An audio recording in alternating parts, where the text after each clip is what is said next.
તો આ તરફ રાજકોટની વાત કરીએ। રાજકોટમાં કમર્શિયલ ગેસ સિલિન્ડરની અછત સામે આવી છે। આજે રવિવારે રાજકોટમાં ગાંઠિયાનું મોટા પ્રમાણમાં વેચાણ થતું હોય છે। ફરસાણના વેપારીઓ પાસે કમર્શિયલ ગેસનો જથ્થો ખૂટી પડ્યો છે। જ્યાં સુધી ગેસનો સ્ટોક છે ત્યાં સુધી ગાંઠિયા બનાવાશે તેવું પણ વેપારીઓનું કહેવું છે। કમર્શિયલ ગેસ સિલિન્ડરનો સ્ટોક આવશે ત્યારે વિતરણ કરીશું। કમર્શિયલ સિલિન્ડર પૂરતા નથી મળી રહ્યા આવો પણ આરોપ વેપારીઓ લગાવી રહ્યા છે। તો ફરસાણનો સ્ટોક અને ઉત્પાદન ઓછું થઈ રહ્યું છે। જરૂર પડશે તો કોલસાની ભઠ્ઠી બનાવીશું અને ગાંઠિયા વેચીશું તેવી પણ વાત વેપારીઓ કરી રહ્યા છે। આજે રવિવારનો દિવસ છે અને રાજકોટવાસીઓની સવાર ગાંઠિયા સાથે પડતી હોય છે, પરંતુ આજે લોકોની થોડી ઓછી ભીડ પણ જોવા મળી રહી છે કેમ કે ગેસની અછત છે। દ્રશ્યો બતાવશું। માત્ર ગાંઠિયા બનાવવામાં આવે છે, અન્ય ફરસાણ અત્યારે જરૂરિયાત મુજબ બનાવવામાં આવતું હોય છે। જોઈ શકાય છે કે ગરમા ગરમ ગાંઠિયા અહીંયા ગેસમાં બની રહ્યા છે। કોમર્શિયલ બાટલો પણ ઉપલબ્ધ છે। વેપારી સાથે વાત કરીશું શું પરિસ્થિતિ છે કોમર્શિયલ ગેસને લઈને।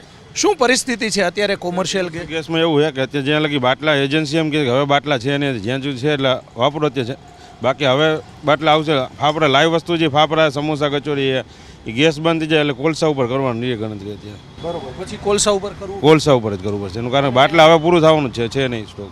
બરોબર, આ છેલ્લો સ્ટોક છે? આ છેલ્લો 2-3 દી હાલ એટલો જ છે પૂરું। તો પછી ગાંઠિયા વગર થશે હું આપણે રાજકોટમાં? રાજકોટની સવાર પહેલી જ ગાંઠિયાથી ચાલુ થાય એટલે એના વગર ચાલે એમ જ નથી। ગાંઠિયા તો કોલસા ઉપર છેલ્લે કરવા તો પડશે જ। કોલસા ઉપર બનાવશે અને અન્ય ફરસાણ ઓછું બનાવો છો અત્યારે? ફરસાણો પહેલાં એમ સ્ટોક કરતા હવે સ્ટોક ન કરીએ કે જેમ જોઈએ એમ બનાવવાનું એનું કારણ કે અત્યારે ગેસની અછતની હિસાબે જેમ જોઈએ એમ જ કરીએ। એજન્સીવાળા શું કહે છે? ખાસ કોમર્શિયલમાં અમુક હોટલોમાં અને રેસ્ટોરન્ટમાં પહોંચતા નથી બાટલા, તમને શું કહે છે? એજન્સીનું કેવું એમ છે કે હવે બાટલા ઉપરથી ગવર્મેન્ટ અમને આપતી જ નથી એટલે અમે તમને કઈ રીતે આપીએ? એની પાસે છે જ નહીં બાટલા, સ્ટોક જ નથી। અત્યારે ત્યાં સુધી આપ્યા એજન્સી, હવે એજન્સીનું કેવું એમ કે હવે બાટલા નથી, ઉપરથી આવશે ત્યારે એજન્સી પાસે જ બાટલા નથી તો કઈ રીતે બાટલા આપી શકે? દ્રશ્યો બતાવશું। ગરમા ગરમ ગાંઠિયા અને જોઈ શકાય છે કે લોકોની પણ જે ભીડ જોવા મળી રહી છે। રવિવારનો દિવસ છે, ગાંઠિયા લેવા માટે લોકો અહીંયા આવતા હોય છે। ભાઈ, તમારું શું કહેવાનું છે? અત્યારે જે ગેસની અછત છે થોડી આ લોકોને તકલીફ પડી રહી છે। આ બાજુ આવો, શું કહેશો? અત્યારે તમને એવું લાગે છે કે અછત હોય એવું?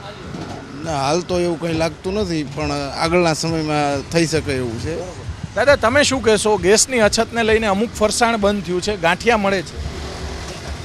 ગાંઠિયા મળે છે, ઓમ કોઈ તકલીફ નથી, એ તો આખી દુનિયામાં છે, અહીંયા નહીં। આપણે સારું છે, બીજા કરતાં ઇન્ડિયામાં સારું છે, દેશમાં સારું છે, મળે છે। અને એ થોડાક દિવસ તકલીફ તો રહેવાની જ છે, એ તો આખી દુનિયાને રહેવાની છે, અને આપણે તોય સારું છે, બીજા કરતાં સારું છે।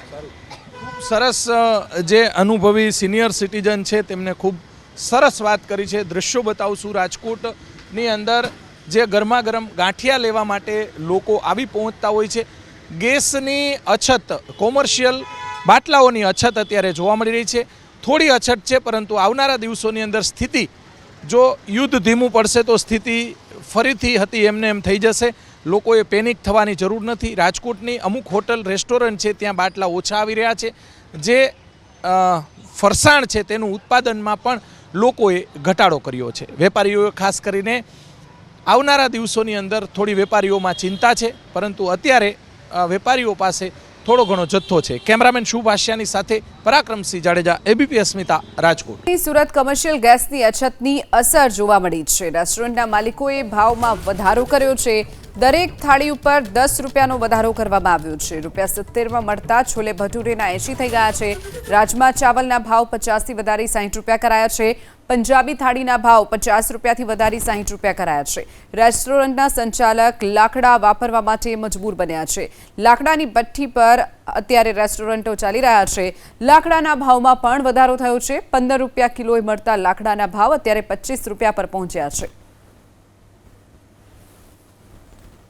સુરત શહેરમાં કોમર્શિયલ ગેસની અછત એટલી તો વર્તાઈ કે હવે ગેસ બંધ કરીને લાકડા ઉપર રસોઈ કરવી પડી રહી છે રેસ્ટોરન્ટમાં, પરંતુ ભાવ વધી ગયા છે। આ તસવીરો તમે જોઈ શકો છો। છોલે ભટુરે જે 70 રૂપિયામાં મળતો હતો એના 80 કરી દેવામાં આવ્યા છે। રાજમા ચાવલ જે 50 રૂપિયા મળતા હતા એના 60 રૂપિયા, કઢી ચાવલ 50 રૂપિયાના 60 રૂપિયા, છોલે ચાવલ 60 રૂપિયા છે, જેના 50 રૂપિયા હતા પહેલા, અને હવે પંજાબી થાળી જે અત્યારે હાલ જોઈ શકાય છે 50 રૂપિયા અગાઉ મળતી હતી એના થઈ ચૂક્યા છે 60. અને અત્યારે રસોઈ છે એ લાકડા ઉપર બનાવવામાં આવી રહી છે. ત્યારે આ તસવીર તમે જોઈ શકો છો, જ્યાં ગેસના બાટલા નજરે આવતા હતા ત્યાં હવે આ રીતે લાકડા જોવા મળી રહ્યા છે. આપણી સાથે રેસ્ટોरेंटના માલિક ઉપસ્થિત છે.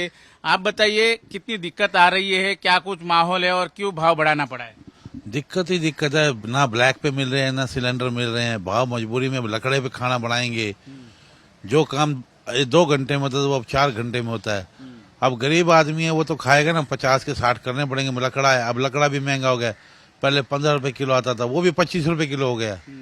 कहाँ जाए कहाँ नहीं, भाव नहीं बढ़ाएंगे तो क्या करेंगे बताओ, गरीब आदमी कहाँ जाएगा बोलो। क्या कुछ मांगे है आपकी, क्या होना चाहिए? मांग यही है कि सिलेंडर जल्द से जल्द शुरू की जाए और ये काला बाजारी बंद हो जाए। अगर मिलता हो तो ब्लैक पे हम भी ले लेंगे। मिलता ही नहीं, हकीकत तो यही है, मिलता ही नहीं सिलेंडर। मांग यही है कि जल्दी जल्दी शुरू हो जाए। रोज कितने लोगों की रसोई बनाते हो? हम 150 से 200 जन की रसोई बनाते हैं डेली की। બિલકુલ જોઈ શકાય છે મોટી અસર છે. અત્યારે હાલ ભાવ વધારો થઈ ચૂક્યો છે. સીધો પ્રતિ થાળીએ 10 રૂપિયાનો વધારો કરી દેવામાં આવ્યો છે.